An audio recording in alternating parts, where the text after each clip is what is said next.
हाँ, सलाम, आदाब, नमस्ते। दुनिया में 3 तरह के लोग पाए जाते हैं। एक अज्ञानी, दूसरा ज्ञानी और तीसरा मूर्ख। आप कहेंगे ये कौन सा टॉपिक लेके आ गए?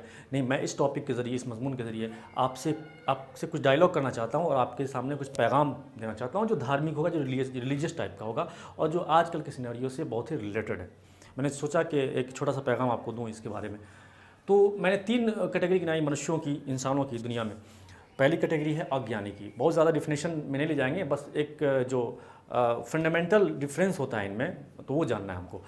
तो अज्ञानी वो होते हैं जिनके पास इल्म नहीं होता है, ज्ञान नहीं होता है और वो जानने की चेष्टा भी नहीं करते हैं, वो आराम से पढ़ जाते हैं कोने में। भाई अज्ञानी है, इनको मालूम नहीं है। बताया जाए तो जान लेंगे, नहीं बताया जाए कोई बात नहीं।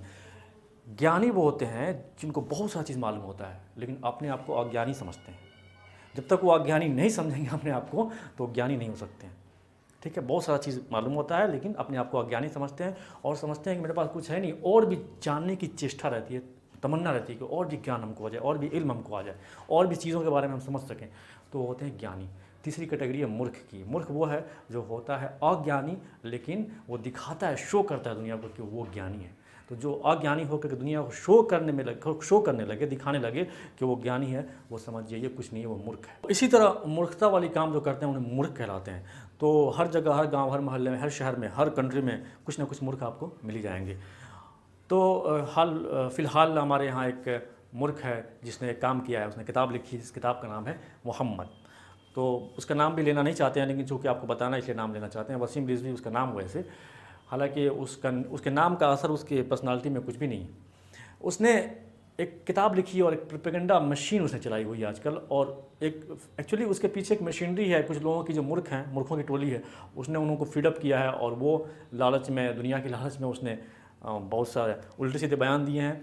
और हमारे पैगंबर मोहम्मद सल्लल्लाहु अलैहि वसल्लम, आप जानते हैं कि हम उनको पैगंबर मानते हैं, प्रॉफिट मानते हैं, ईश्वर का दूत मानते हैं। इसलिए मानते हैं कि हमें उनमें हमारी आस्था नहीं है बल्कि विश्वास है। आस्था और विश्वास में ये फ़र्क होता है कि आस्था बिना माने, मैंने बिना किसी चीज़ को जाने, अगर आप किसी चीज़ को मान लेते हैं तो वो आस्था है। और हमारे पूर्वज जब मानते कोई चीज़ चले आ रहे हैं, हम भी उसको मान लिए, तो उसको कहते हैं आस्था। ठीक है।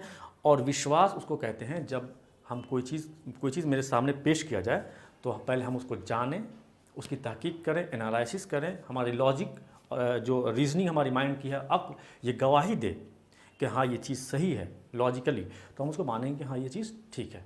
तो इस चीज़ पे हमारा विश्वास हो जाएगा। तो ऐसे ही हमारा विश्वास पैगंबर मोहम्मद सल्लल्लाहु अलैहि वसल्लम पर है कि वो ईश्वर के दूत थे। अब हमारे नज़दीक तो वैसे सारे धर्म ही महान हैं। तो देखिए, हमारा कोई मकसद ऐसा नहीं है कि इस किताब पे तबसरा किया जाए या उस आदमी पे तबसरा किया जाए या हंगामा मचाया जाए सोशल मीडिया पे कि ये हम बहुत नाराज़ हैं और ये कर देंगे, वो कर देंगे। ऐसा कुछ नहीं है। हमारा मकसद तो ये है कि हमको तो यहाँ से फ़ायदा हो गया, हम दुनिया को बताने का एक चैनल हमको मिल गया कि हाँ इसने कुछ शोशा छोड़ा है तो दुनिया को हम बताएं कि ये क्लेम गलत है, बल्कि पैगंबर बहुत ही महान शख्सियत थे। पैगंबर को लोग जानेंगे, अगर रियली में रेशनल माइंड जो होगा वो पैगंबर के बारे में स्टडी करेंगे, जानेंगे, तो समझ जाएंगे कि पैगंबर कितने महान थे, ईश्वर के, वाकई में ईश्वर के भेजे हुए थे, और उनसे लोग प्यार करने लगेंगे। बहुत ही अच्छी बात कही स्वामी विवेकानंद ने, कोई भी धर्म ख़राब नहीं है। देखिए, धार्मिक जो होते हैं लोग, धर्म की जो उपासना करते हैं या धर्म को जो मानते हैं वो ख़राब हो सकते हैं, धर्म का मैसेज ख़राब नहीं है कोई भी। क्योंकि स्वामी विवेकानंद ने बड़ी खूबसूरत बात कही है कि सारे धर्म दुनिया के नदियों के समान हैं जो जाते हैं एक ही जगह, समंदर में। तो भले डिफरेंट जगह से उनका उदय हो सकता है, वो डिफरेंट जगह से, जियोग्राफिकल लोकेशन से, दुनिया के किसी भूभाग से उनका उदय हो सकता है, लेकिन वो जाते हैं, यानी कि उनका एंड एक ही जगह होना है, यानी कि वो एक ही सत्य बताते हैं। देखिए, ऐसे वैसे लोगों के हम लोग मुँह नहीं लगते हैं कि जो टिक्का टिप्पणी करने वाले लोग हैं, चौक चौराहे पे और गली मोहल्लों में, शहरों में, हर जगह मिल जाएंगे ऐसे वैसे लोग। दूसरे के धर्मों पे जो उनकी शख्सियात हैं, पवित्र लोग हैं, उन पर टिक्का टिप्पणी करने वाले लोग, बहुत सारे लोग मिल जाते हैं। लेकिन हमारा मकसद है कि लोगों को पैगंबर के बारे में एजुकेट किया जाना चाहिए। देखिए, जब मूर्ख बोलता है तो नुकसान मूर्ख का होता है लेकिन फ़ायदा सामने वाले का हो जाता है। ठीक है, तो वैसे ही इसने तो कुछ अगर शोशा छोड़ा है और दुनिया को ये बताया है कि ये, इसने बहुत सारे क्लेम किए अपने बुक में और सोशल मीडिया पे भी बोलता फिरता है कि पैगंबर जो थे मोहम्मद सल्लल्लाहु अलैहि वसल्लम, तो वो कल्पना में रहते थे, हमेशा अकेला पसंद करते थे, और कल्पना में बहुत सारी चीज़ उनकी आती थी। उन्होंने कल्पना में ही कुरान लिख दिया, लोगों को बता दिया। पढ़े लिखे तो थे ही नहीं, ऐसा ये क्लेम कर रहा है। और एक साम्राज्यवाद खड़ा करना चाहते थे, लूटना खसोटना और ये करना वो करना उनका काम था। अस्तगफिरुल्लाह, ऐसा था नहीं वैसे, लेकिन इसने क्लेम किया है। ठीक है, नौज़ुबिल्लाह मिन ज़ालिक। तो इसके क्लेम को दुनिया को ये बताना है कि ये जो क्लेम है ये बहुत सारे लोग करते आए हैं, सलमान रुश्दी से लेकर के, फ्रांस से लेकर के, और भी बहुत सारे लोग करते आए हैं। और वो उनके पीछे एक प्रोपेगेंडा मशीन रहता है, एक मशीनरी काम करती है कि इनके बारे में प्रोपेगेंडा कराया जाए। तो अगर हमको किसी चीज़ को समझना है, मान लीजिए उसने किताब लिख दी, उसने एक क्लेम कर दिया, तो हम मान लीजिए न्यूट्रल है, हम नहीं जानते हैं पैगंबर कौन है। तो अगर हमारा माइंड रेशनल है, रेशनल का मतलब कि लॉजिकली सोचता है, वाकई में हम इंसान हैं, जानवर नहीं है, इमोशंस पे काम नहीं करते हम, बल्कि थिंकिंग जो लॉजिक में प्रोसेस होता है, हमको जो विजडम हमारा बताता है उसी पे काम करते हैं। तो हमको सोचना होगा, एनालाइज करना पड़ेगा कि ये क्लेम सही है या गलत है। मैं इस वीडियो में इसी क्लेम को गलत बताने आया हूँ कि ये क्लेम सरासर गलत है उसका। पैगंबर कोई कल्पना नहीं रहते थे, पैगंबर कोई साम्राज्यवाद खड़ा नहीं करना चाहते थे, पैगंबर कोई वारलॉर्ड नहीं थे, बल्कि पैगंबर ने दुनिया को शोषण के चंगुल से छुड़ा दिया है। पैगंबर जिस दौर में आए, जिस जोग्राफिकल लोकेशन पे आए, अरब में आए, उस वक्त इंसानियत वाकई कराह रही थी। पैगंबर ने कैसे इंसानियत को, कराहते हुए इंसानियत को खुशहाल बना दिया, बस 50 और 60 सालों की ज़िंदगी में। और एक महान मैसेज, जो अंतिम मैसेज ईश्वर का उन्होंने दिया, तो ये आप जब जान जाएंगे। और बहुत सारी चीज़ें जो एक्स्ट्रा ऑर्डिनरी हैं, एक्स्ट्रा टेरेस्ट्रियल मैसेज है। चलिए जल्दी जल्दी हम अपने टॉपिक की तरफ आते हैं। अब हमको ये प्रूफ करना है कि ये क्लेम रॉन्ग है जो ये मूर्ख लोग करते हैं कि पैगंबर क्या थे, नौज़ुबिल्लाह मिन ज़ालिक, ऐसा तो था ही नहीं बिल्कुल, लेकिन ये क्लेम करते हैं कि पैगंबर कल्पना में रहते थे, उन्होंने ऐसी किताब दी है जिससे आतंकवाद फैलता है, उनका मैसेज सही नहीं है, उनके काम सही नहीं है। ये प्रूफ गलत करना है। गलत करना है तो हम कैसे करेंगे? वो हमारे कहने से तो आप मान नहीं जाइए गलत है। मैं कोई राजा हरिश्चंद्र तो हूँ नहीं कि हर बात मेरी सच्ची हो बिल्कुल, और आपको मानना भी नहीं चाहिए कोई भी कहे तो। जब तक आपकी अक्ल ना मान जाए तब तक आपको नहीं मानना है, ठीक है।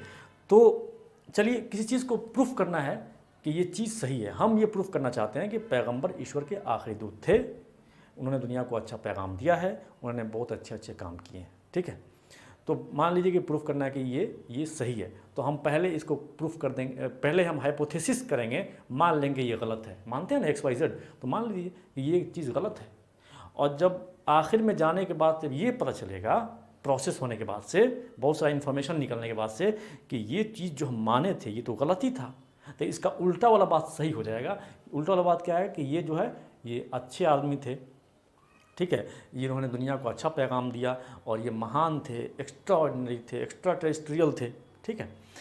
तो ये हम मान के चलते हैं कि सबसे पहले इस बुक के क्लेम के हिसाब से मान लेते हैं कि इसका क्लेम सही है, पैगंबर नहीं थे बल्कि, और उन्होंने अच्छे काम भी नहीं किए, ठीक है। नौज़ुबिल्लाह मिन ज़ालिक थोड़ी देर के लिए मान लेते हैं। अब पैगंबर को तो हमने देखा नहीं है, ना आपने देखा है, तो आज जो मौजूद है हमारे पास वो कुरान है, जो A to Z 1400 साल 1500 साल से 1500 साल से लगभग वो बदला ही नहीं है, बिल्कुल लफ्ज़ ब लफ्ज़, यानी हर्फ ब हर्फ, एक एक अल्फ़ाबेट उसमें बिल्कुल जैसे पहले था वैसे अभी है। ये कुरान में है, ये सभी लोग मानते हैं, जानते भी हैं कि कुछ बदला नहीं है शुरू से लेकर आखिर तक। और ये मानते हैं कि ये पैगंबर ने अपने ज़बान से कहा और लोगों ने उस टाइम लिखा, या पैगंबर ने लिखवाया, ठीक है। और पैगंबर ने ये कहा कि हमसे ईश्वर ने कहा और हमने आपको ये नॉलेज दिया। तो आइए कुरान को सबसे पहले देखते हैं कि कुरान में ऐसी क्या चीज़ है जो एक्स्ट्रा ऑर्डिनरी बनाती है उस मैसेज को, और पैगंबर कोई एक महान इंसान बताती है। तो अगर हम ये सिद्ध कर देते हैं कि कुरान में जस्ट इसके उलट मैसेज है, जो हम हाइपोथेसिस कर रहे हैं कि अच्छे आदमी नहीं थे, और कुरान में ऐसा पैगाम है, ऐसा मैसेज है जो एक इंसान, नॉर्मल इंसान, हम जैसा, आप जैसे, दुनिया का कोई भी साइंटिस्ट या दुनिया का कोई भी बड़ा से बड़ा इंसान नहीं दे सकता है, तो ये बात मानने पर हमको बाध्य होना पड़ेगा कि पैगंबर वाकई ईश्वर के दूत थे, और कुछ एक्स्ट्रा था, कुछ ना कुछ था, कोई ना कोई शक्ति थी जो उन्हें फ्यूचर का ज्ञान भी दे रही थी, प्रेजेंट का ज्ञान भी दे रही थी, पास्ट का ज्ञान भी दे रही थी, और उनमें एक इतना अच्छा अखलाक था, इतना अच्छा व्यवहार था कि लोग देखते उनके कायल हो जा रहे थे। अब आइए उनके कुरान को देखते हैं, पैगंबर ने क्या मैसेज दिया है। पैगंबर जब भी खिताब करते, जब बोलते थे लोगों से, तो कहते थे या अय्युहन्नास, ओ मैनकाइंड। मानव मात्र से उनका कलाम होता था, उनका खिताब होता था, उनके स्पीचेस होते थे। इसका मतलब पैगंबर किसी एक जियोग्राफिकल लोकेशन के लिए नहीं आए थे, ठीक है, किसी एक टोपोग्राफी के लिए नहीं आए थे, किसी एक ज़मीन के लिए, किसी खित्ते के लिए, किसी कंट्री के लिए नहीं आए थे, ना नेशनलिज्म पढ़ाने के लिए आए थे, ना राष्ट्रवाद बताने के लिए आए थे, ना उसमें धकेलने के लिए आए थे, बल्कि इंसानियत को कुछ पैगाम पैगंबर देने आए थे। पैगंबर ने क्या पैगाम दिया? जहाँ पर आए पैगंबर, वहाँ औरतों की क्या दुर्दशा थी, वहाँ पर इंसानियत कराह रही थी, वहाँ पर लड़ाई झगड़े फसाद, एक दूसरों की ज़मीनों को कब्ज़ा लोग करते थे, एक दूसरे पे गुत्थम गुत्था रहते थे, इतने लड़ते थे कि ज़िंदगियाँ बीत जाती थी, नस्ल न दर नस्ल लड़ाई चलती थी। औरत का क्या मकाम था? लड़की को लोग ज़िंदा दफनाते थे, जिसके घर लड़की पैदा हो गई वो मुंह बना के निकलता था। कुरान में ये पैगाम है, मुंह बना के निकलता था। कुरान ने कहा कि जिसके पैदा होने पर, जिसके घर में आने पर तुम मुंह बनाकर निकलते हो, वो लक्ष्मी है, तुम्हारे लिए रहमत है। कुरान ने औरत का स्टेटस जो था, जो पितृसत्तात्मक समाज था, वहाँ पे औरत के स्टेटस को बताया कि औरत का मकाम क्या है। मज़दूर की मजदूरी पसीना सूखने से पहले, लेबर लॉ का इतना ख्याल। कुरान ने कहा कि अगर किसी घर में कोई यतीम पलता है, ऑर्फन, कोई यतीम पलता है यानी उसको पाला जाता है, उससे स्नेह किया जाता है, तो वो घर नहीं है, वो जन्नत है। कितना अच्छा पैगाम। आजकल हम लोग ऑर्फेनेज खोलते हैं, अनाथालय खोलते हैं और हम अपने आप बहुत प्राउड फील करते हैं और देखने भी जाते हैं, कुछ दे के चले आते हैं। पैगंबर ने 1500 साल पहले इतना अच्छा पैगाम मानव मात्र को दिया।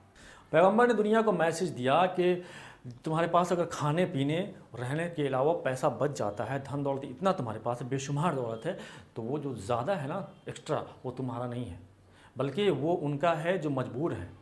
उनका हक तुम्हारे पास आया है, तुम पर उसने फ़ज़ल किया है, अल्लाह ने तुम्हें दे दिया है ज़्यादा। अब तुम्हारा ये काम है कि वो जो ज़्यादा है, जो एक्स्ट्रा है, वो उन तक पहुँचा दो, जो गरीब हैं, मज़दूर हैं, जो इसके लायक हैं, जो जिनको ज़रूरत है इसकी। कितना अच्छा मैसेज पैगंबर ने दिया है। यानी बस जीडीपी अपना बढ़ाना नहीं है, बल्कि दूसरों का ख्याल भी रखना है। इतना महान मैसेज पैगंबर ने दिया। पैगंबर ने, औरतों की क्या दुर्दशा थी, जो लोग बेवा हो जाते थे, यानी कि जिनके शौहर मर गए। अब यहाँ पे सती प्रथा था कि नहीं, शौहर के साथ ही जला दिया जाता था औरतों को। तो उन्होंने कहा कि बेवा से शादी करना गुनाह नहीं है, बल्कि बेवा से शादी करना सवाब का बाइस है। कितना अच्छा मैसेज उन्होंने दिया। यानी कि औरतों की दशा को उन्होंने सुधार दिया। आपस में जहाँ पे नफ़रत ही नफ़रत है, वहाँ प्यार लोगों के दिलों में भराया। लोग एक दूसरे को अपना भाई मानने लगे, यहाँ तक कि अपना ज़मीन भी उन्होंने लोगों को देना शुरू कर दिया। ठीक है, हक़ और हुकूक़ का इतना ख्याल कि वहाँ पर जहाँ पर लूट और खसोट होता था, सोने और चांदी किसी के पड़े हुए हैं, अगर उसके नहीं है तो वो उसे टच भी नहीं करता था, उठाता भी नहीं था। पैगंबर ने तो ये सारे मैसेज दिए ही कि कैसे रहना है, कैसे चलना है, कैसे खाना है, कैसे पीना है, कैसे एक दूसरे का ख्याल रखना है, नापना है। बिज़नेस आप कर रहे हैं तो तराजू को बिल्कुल बैलेंस रखिए। ऐसा नहीं कि आप चीट कीजिए बिज़नेस में, यानी किसी टाइप का बिज़नेस। तराजू बैलेंस करने का मतलब कि अपने बिज़नेस में आप चीट और फ्रॉड से बचिए। तो इतने सारे महान मैसेज पैगंबर ने दिए। आप कहेंगे ये मैसेज तो कोई भी दे सकता है, हम भी आज खड़े होकर के ये सारे मैसेज दुनिया को दे दें तो क्या हम भी महान हो गए? ऐसे तो हर गली मोहल्ले में लोग मैसेज दे के महान बन जाए, तो ऐसा नहीं है। पैगंबर ने मैसेज भी दिया और प्रैक्टिकल करके दिखाया भी। यही तो उनको महान बनाती हैं। जब उन्होंने ये दावा किया कि हम ईश्वर के भेजे हुए दूत हैं, उस वक्त उनकी 40 साल उम्र थी। तो 40 साल से पहले उन्होंने ये दावा नहीं किया था कि हम ईश्वर के भेजे हुए दूत हैं, बल्कि 40 साल तक लोग उनको इतने सच्चे मानते थे, इतने पक्के मानते थे कि सब कोई अपनी अमानत उनके पास रखे। कैसे हम बैंक में अपना पैसा रखते हैं कि भाई कहीं नहीं जाए, बैंक लेके नहीं जाएगा, वैसे ही रसूल के पास, पैगंबर के पास, उनके इर्द गिर्द के लोग, शहरों के लोग पैसा रखने आते थे। माने इतने अमानतदार थे, इतने सच्चे थे कि इनको सादिक का लक़ब था। यानी सादिक का मतलब होता है सच्चा, अरबी लफ्ज़ है कि इनको सच्चा कहा गया। जब इन्होंने मनवा लिया अपना लोहा कि मैं सच्चा हूँ, मैं जो बात कहता हूँ सही कहता हूँ, मेरा कहीं से कोई गड़बड़ नहीं है, ना कैरेक्टर गड़बड़ है, ना कुछ गड़बड़ है, तो उन्होंने कहा कि क्या तुम अब मुझे ईश्वर का दूत मानते हो? जब मैंने 40 साल तक तुमसे झूठ नहीं बोला, तो ये झूठ क्यों बोलूँगा कि ईश्वर का दूत हूँ? ये भी सच्ची है और उसका ये पैगाम है। तो प्रैक्टिकल पहले करके दिखाया और उसके बाद से लोगों को पैगाम पहुँचाया। तो ये उसमें अपने आप में एक महान बनाती है। चलिए, आप कुछ हद तक मान सकते हैं कि ये भी कोई बहुत बड़ी महानता की बात नहीं है। ऐसे बहुत सारे लोग गुजरे हैं जो बहुत सच्चे भी थे और प्रैक्टिकल भी थे, उन्होंने किया। एक चीज़ जो और एक्स्ट्रा ऑर्डिनरी बनाती है, हमें जानकारी मिलती है इतिहास से कि पैगंबर न कभी स्कूल गए, न मदरसा गए, ना उन्हें किसी ने पढ़ाया, लेकिन पैगंबर ने एक ऐसी किताब दी है जो ग्रामेटिकली भी एरर फ्री है। यानी कि अरबी ग्रामर के हिसाब से जो उन्होंने कही है बात, वो बिल्कुल एरर फ्री है। वहाँ पे वर्ड्स का सिलेक्शन ऐसा है जहाँ बिल्कुल उनको रहना चाहिए, अगर वहाँ से हटा दिया जाए तो पूरा सेंटेंस ही गलत हो जाए। यानी कोई एरर नहीं है, ग्रामेटिकल कवायद के हिसाब से, व्याकरण के हिसाब से कोई एरर नहीं है। दूसरा, ये उनको स्पेशल बनाता है और ये मानने पर मजबूर करता है हमको कि वो वाकई ईश्वर के दूत थे। वो ये है कि जो साइंटिफिक फैक्ट्स हैं, कुरान ने इतने सारे गिना दिए, इतने सारे गिना दिए हैं कि आपको मजबूर हो ही जाना पड़ेगा कि उस ज़माने में 1,500 साल पहले जहाँ पे कोई साइंसी उलूम का तज़किरा तक नहीं था, यानी बहुत ही कम लोग होते थे जो अपनी चीज़ें बताते थे दुनिया को रिसर्च करके, वो भी चीज़ें बाद में गलत साबित हुई थ्योरीज़। तो उस ज़माने में पैगंबर ने कितना एडवांस डेटा, साइंटिफिक तथ्य लोगों के सामने, चाहे वो जियोलॉजी से हो, चाहे वो एस्ट्रोनॉमी से हो, चाहे स्पेस साइंस से हो, चाहे वो बायोलॉजी से हो, चाहे वो साइंस के किसी भी शोबे से हो, किसी भी सेक्शन से हो, पैगंबर ने इतने तथ्य बताए हैं जो एक मिरेकल है अपने आप में। एक ऐसा इंसान जो ना कभी स्कूल जाए, ना कोई उसको पढ़ाए, ना कोई शिक्षक उसको तालीम दे, और वह इंसान ऐसे तथ्य बताए, तो क्या हमारी अक्ल ये गवाही नहीं देती, हमारी थिंकिंग रेशनल माइंड ये गवाही नहीं देता कि वो इंसान वाकई एक्स्ट्रा टेरेस्ट्रियल। चलिए आपको अब लेके चलते हैं आज से 1,500 साल पहले, जब लोग ये समझते थे कि दुनिया ज़मीन चपटी है। आज का लेटेस्ट फाइंडिंग है 20th सेंचुरी का, जॉर्ज लेमेंटायर, रशियन साइंटिस्ट और मैथमेटिकल मॉडल सिमुलेशन और साइंटिस्ट वगैरह, एक साइंटिफिक कम्युनिटी है जो वाइडली एक्सेप्टेड थ्योरी है कि ज़मीन, आसमान, सूरज, चांद, सितारे, गैलेक्सीज बिग बैंग से बने हैं। बिग बैंग मतलब पहले ये सब बिल्कुल सिंगुलरिटी था, बिल्कुल नुक्ता था छोटा सा, जिसमें मास इनफाइनाइट था बिल्कुल, और एक मर्तबा उसमें धमाका हुआ और धमाके से पूरी दुनिया बन गई। ठीक है, बाद में 14 बिलियन ईयर्स लगे इसको बनने में, लेकिन उस धमाके से शुरुआत हुई इसकी। 1500 साल पहले पैगंबर ने इसी चीज़ को कुरान में क्लियरली कहा बिस्मिल्लाहिर्रहमानिर्रहीम। ऐसा नहीं कि मैं आपको तोड़ मोड़ के उसको बताने की कोशिश कर रहा हूँ, बिल्कुल क्लियरली बिग बैंग जैसे साइंटिफिक कम्युनिटी कहती है ठीक वैसे पैगंबर ने कहा अलम यरल्लज़ीना कफ़रू अन्नस समावाति वल अर्ज़ कानता रत्क़न।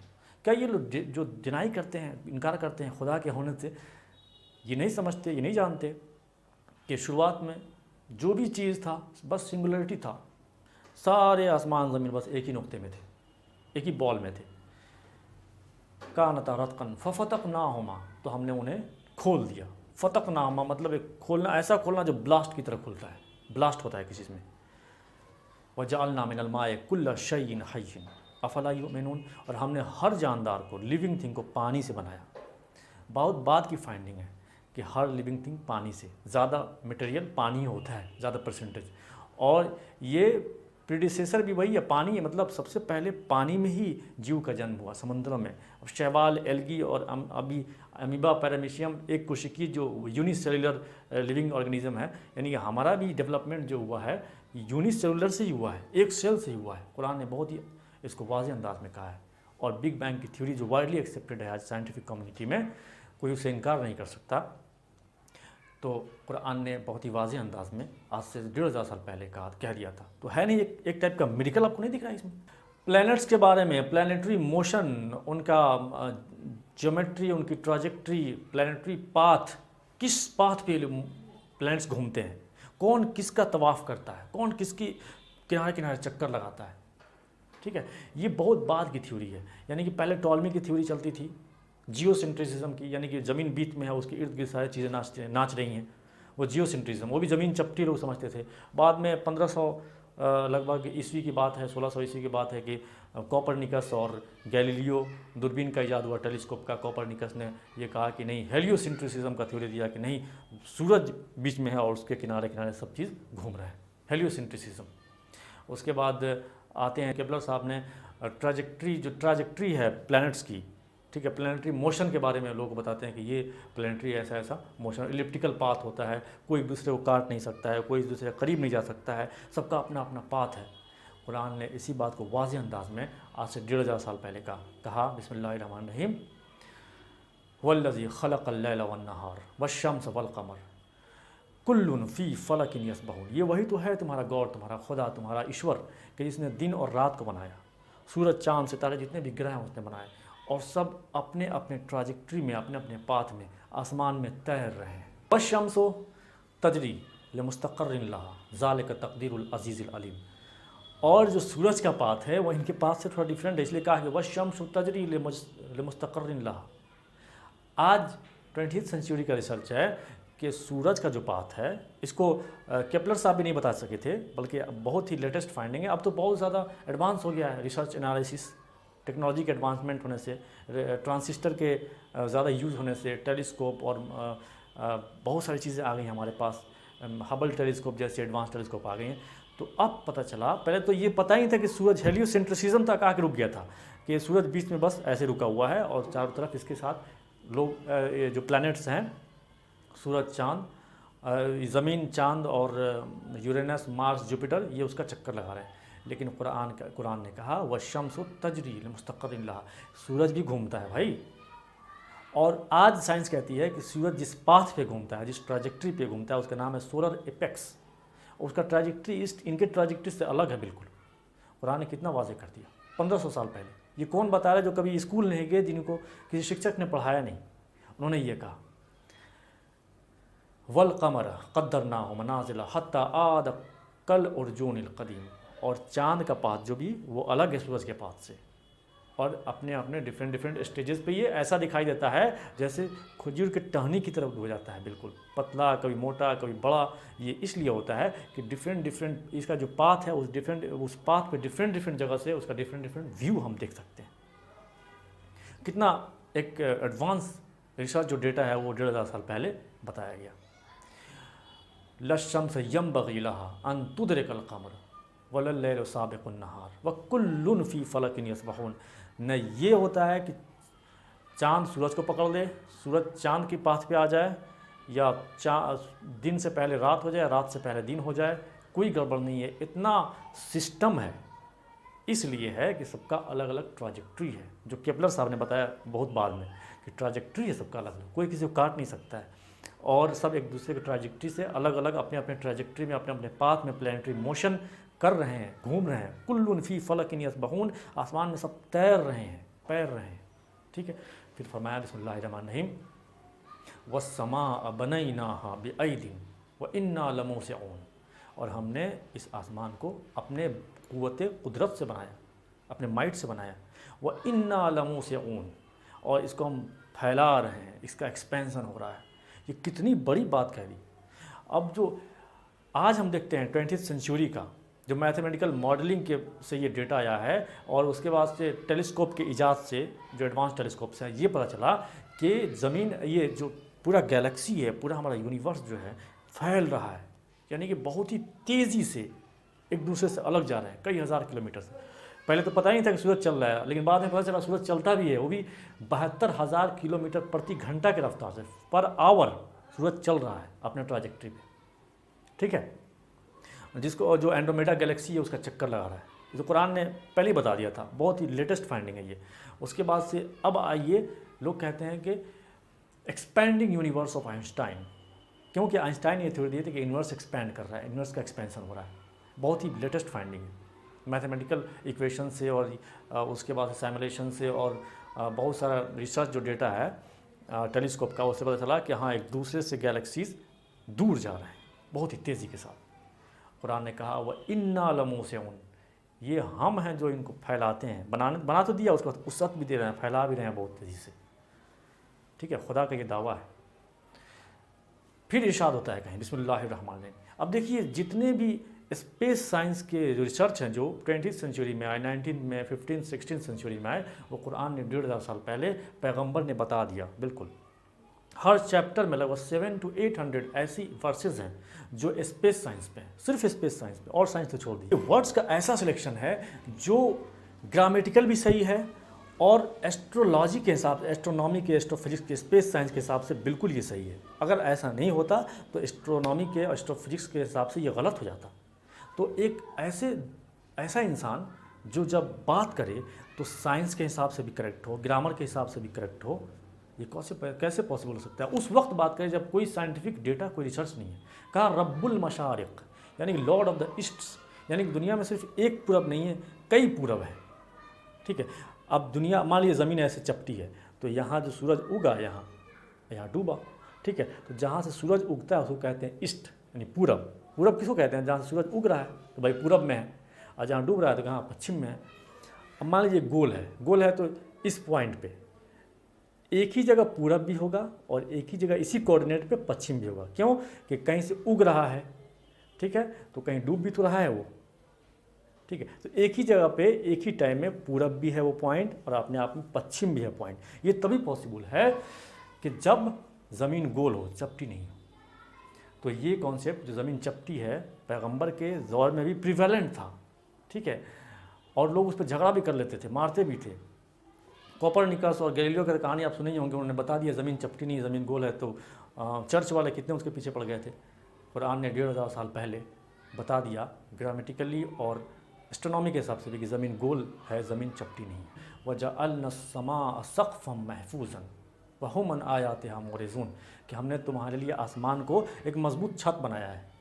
कितना आजकल का डेटा ये है, मतलब 20वीं सेंचुरी का लेटेस्ट फाइंडिंग ये है कि हमारा जो एटमॉस्फेयर है हमारे सर के ऊपर वो लेयर्स में बटा हुआ है। पहला ट्रोटोस्फियर, स्ट्रेटोस्फियर और आयोनोस्फियर, मैग्नेटोस्फियर है ना, बहुत सारा, मतलब इसमें स्टेजेस में हमारा ये बटा हुआ ऊपर का वायुमंडल। एक वायुमंडल है जो सबसे निचला वायुमंडल है, वो मौसम से तब्दीली से रिलेटेड है, यानी कि वहाँ से जाती है, भाप जाता है और रुक करके बादल बन के कंडेंस होकर नीचे बारिश आती है, वो हमारा ट्रोपोस्फियर है। फिर आयोनोस्फियर आता है, ठीक है। फिर हमारा जहाँ पे ओजोन है, ओजोन लेयर आप सुनते होंगे कि अगर ओजोन लेयर नहीं हो तो सूरज से जो हार्मफुल रेज आती हैं, जो हानिकारक किरण आती हैं, वो कैंसर पैदा करती हैं, ठीक है। तो ओजोन लेयर उससे बचाता है। उसमें छिद्र की बात भी आप पढ़े होंगे और सुनते होंगे, उसमें आजकल छिद्र हो रहा है, वो भी हमारी गलतियों से। उसके बाद से एक ऐसा लेयर है जिस लेयर में ही सैटेलाइट कम्युनिकेशन पॉसिबल है, ठीक है, आयोनोस्फीयर। उसके बाद मैग्नेटोस्फीयर सोलर फ्लेयर से बचाता है, यानी कि सूरज से जो तूफान निकलता है, जो जलाने वाली शुआएँ निकलती हैं, अगर मैग्नेटोस्फीयर नहीं रहे तो ज़मीन तक पहुंच जाएंगी और 1 मिनट में सत्यानाश हो जाएगा हमारा। तो एक छत की तरह काम करता है कि नहीं। कार्बन डाइऑक्साइड जो इमिट होता है यहाँ से, या जो किरणें आकर के यहाँ से इमिट जो होती हैं, दोबारा जाती हैं, तो कुछ एक लेयर ऐसा है जो कितना जाना चाहिए, कितना आना चाहिए, उतना पे कंट्रोल रखता है। अगर पूरी गर्मी यहाँ से उठ के चली जाए ऊपर तो ये आइस बन जाए हमारा ज़मीन, ठीक है, हम मर जाएँ ठंड से। तो एक छत की तरह कुरान ने कहा वजअलना अस्समाअ सक़फ़न महफूज़न, तुम्हारे ग्रो करने के लिए, तुम्हारी लाइफ को पॉसिबल बनाने के लिए हमने आसमान को छत की तरह बनाया है। एक और लेटेस्ट फाइंडिंग, अब मैं इससे बात करूं तो पूरी दिन पूरी रात बोलता रह जाऊँगा। लेटेस्ट फाइंडिंग है आइसोस्टेसी का, भू संतुलन का। आप यूपीएससी बीपीएससी पढ़ेंगे या ऑप्शनल आप ज्योग्राफी लेंगे तो उसमें आइसोस्टेसी ये कॉन्सेप्ट पढ़ा जाता है कि भू संतुलन कैसे बनता है। भू संतुलन के लिए जिम्मेदार पहाड़ है, यानी कि हमारी ज़मीन जो है गोल है और नीचे जो है वो थोड़ा सा पानी की तरह है, मतलब पूरा पानी नहीं, सेमी सॉलिड है, और ऊपर क्रस्ट है। क्रस्ट मतलब जो सूखा चीज़ है, तो क्रस्ट हो गया हमारा ऊपर का चीज़, और नीचे जो अंदर उसको बोलते हैं मैंटल। क्रस्ट और मैंटल। अब मैंटल क्या है, थोड़ा सा गीला है, तो क्रस्ट क्या है, उस पर चलता है ऐसा। इसी से कहते हैं कि प्लेट टकरा रहा है, प्लेट थोड़ी है, मतलब ये क्रस्ट चल रहा है उसी मेंटल पे थोड़ा। टेक्टोनिक जो प्लेट्स हैं, जो टकराने से भूकंप आती है या कॉन्टिनेंट्स अलग हुए। अब पहले क्या था, सबसे पहले साइंटिस्ट ये बताते हैं कि कुछ नहीं था ज़मीन पर, कॉन्टिनेंट्स थे ही नहीं, बल्कि बीच में समंदर था, एक तरफ गोंडवाना लैंड था, एक तरफ पैंजिया था, ठीक। कॉन्टिनेंट्स तो बाद में बने हैं, इन्हीं प्लेट्स के बिखरने से, प्लेट्स टूट करके कॉन्टिनेंट्स बन गए और बीच में समंदर घुस गया, ठीक है। तो आइसोस्टेसी की थ्योरी ये कहती है कि जब पहाड़ बनते हैं तो पहाड़ जितना ऊपर होते हैं उससे 15 गुना नीचे होते हैं पहाड़। अब जैसे एवरेस्ट का ऊंचाई मान लीजिए 9 किलोमीटर है, तो 125 किलोमीटर उसकी जड़ अंदर धसी हुई है। ये 1500 साल पहले किसी को नहीं मालूम था। ये लेटेस्ट फाइंडिंग्स हैं जो 19 और 20वीं सेंचुरी का है आइसोस्टेसी, यानी कि जब पहाड़ का जो जड़ है ज़मीन के अंदर सूर की तरह पकड़ लेता है, एक कांटी जैसे गाड़ते हैं किसी चीज़ में कील, और वो कांटी उस चीज़ को मजबूती प्रदान करता है, उसी तरह पहाड़ भी क्या करता है, मजबूती प्रदान करता है कि ज़मीन खिसके नहीं उस लेयर पर, यानी कि जो आउटर लेयर है, इनर लेयर जो द्रव की तरह है, लिक्विड है, उस पर खिसके नहीं, इधर उधर नहीं जाए, इसलिए पहाड़ को गाड़ दिया गया है। पूरा आइसोस्टेसी के कॉन्सेप्ट पर जानेंगे तो ये कॉन्सेप्ट का पूरा ये मतलब लब्बो लबाब, यानी कि सॉल्यूशन उसका आखिरी यही है कि पहाड़ जो है भूमि के संतुलन को बनाने में अपना रोल प्ले करते हैं। कुरान ने कहा बिस्मिल्लाहिर्रहमानिर्रहीम अलम नजअलिल अर्ज़ मिहादन वल जिबाल औतादन, क्या तुम्हें पता नहीं, क्या तुम नहीं जानते, क्या हमने ये नहीं बनाया ज़मीन को तुम्हारे लिए बिछौना की तरह बना दिया। बिल्कुल बिछौना, चलने में फिरने में दिक्कत नहीं होता तुम्हें। वल जिबाल औतादन, और पहाड़ को मेख की तरह बनाए। मेख मतलब कोई चीज़ को कील गाड़ते हैं उसकी तरह बनाए, ठीक है। वजअलना फिल अर्ज़ रवासिया अन तमीद बिही वजअलना फ़ीहा फ़िजाजन सुबलन लअल्लहुम यहतदून, कि हमने ज़मीन पर ऐसे पहाड़ बनाए, यानी पहाड़ इस तरह बनाए कि वो तुमको लेके हिले डुले नहीं, संतुलित रहे ज़मीन। और जअलना फ़ीहा फ़िजाजन सुबुलन व लअल्लहुम यहतदून, और हमने उनमें कुशादा राहें बनाई। आज द माउंटेन पास जो हैं अगर नहीं होते तो एक कॉन्टिनेंट से दूसरे कॉन्टिनेंट में जाना उस टाइम में मुश्किल था। अब तो हवाई जहाज़ हो गए, माउंटेन पास के ज़रिए, दर्रा के ज़रिए एक जगह से दूसरी जगह लोग जाते थे। कुरान कहता है, कहीं पैगंबर कहते हैं बिस्मिल्लाहिर्रहमानिर्रहीम, अल्लाहुल्लज़ी खलक़ सबअ समावातिन व मिनल अर्ज़ मिस्लहुन्ना, कि वही तो तुम्हारा गॉड है कि जिसने 7 आसमान बनाए, यानी बहुत सारे आसमान बनाए। व मिनल अर्ज़ मिस्लहुन्ना, और ऐसी ज़मीनें बहुत सारी हैं, ऐसे अर्थ भी बहुत सारे हैं। यतनज़्ज़लुल अम्रु बैनहुन्ना लितालमू अन्नल्लाह अला कुल्लि शैइन क़दीर। अभी जो बिल्कुल साइंटिफिक कम्युनिटी में एक बहस रहती है अभी, ठीक है, नासा के साइंटिस्ट में जहाँ के साइंटिस्ट हों, कि पैरेलल वर्ल्ड है।